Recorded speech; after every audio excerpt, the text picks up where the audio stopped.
నేటి సమాజంలో క్రైస్తవ్యాన్ని ఎక్కువగా అడిగే ప్రశ్నల్లో ఒక ప్రశ్న, క్రైస్తవులకు ఎంతమంది దేవుళ్ళు? ఒక్క దేవుడా, ముగ్గురు దేవుళ్ళా? యెహోవా దేవుడా, యేసుక్రీస్తు దేవుడా, పరిశుద్ధాత్మ దేవుడా, లేకపోతే ముగ్గురు దేవుళ్ళా? ఈ ప్రశ్నకు సమాధానముగా 2 విషయాలు నీతో మాట్లాడుతాను. మొదటి విషయం, ఒక మనిషిని మనం గమనించినప్పుడు మనిషిలో శరీరము, ప్రాణము, ఆత్మ ఈ 3 భాగాలను చూడగలం. ఈ 3 భాగాలు కలిసినప్పుడే ఒక మనిషి అవుతాడు. ఈ 3 భాగాలను చూసినప్పుడు ముగ్గురు వ్యక్తులను చెప్పము, కానీ ఈ 3 భాగాలు కలిసే ఒక మనిషి. అలాగే దైవత్వంలో కూడా తండ్రి అయిన దేవుడు యెహోవా, యేసుక్రీస్తు, పరిశుద్ధాత్మ ఈ 3 కలిసినప్పుడే, ఈ ముగ్గురు కలిసినప్పుడు దేవుడు అని మనం చాలా స్పష్టంగా చెప్పగలం.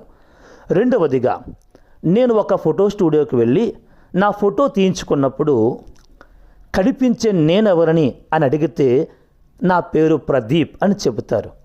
అలాగే ఫోటోలో ఉన్నటువంటి వ్యక్తి ఎవరు అంటే అతడు కూడా ప్రదీపే. అలాగే యేసుక్రీస్తు ప్రభువారిని గురించి బైబిల్ చాలా స్పష్టంగా చెబుతుంది. యేసుక్రీస్తు ప్రభువారు దేవుని యొక్క ప్రతిబింబము. కాబట్టి బైబిల్ చాలా స్పష్టంగా చెప్పే విషయం, దేవుడు ఒక్కడే. దేవుడు మిమ్మల్ని దీవించునుగాక.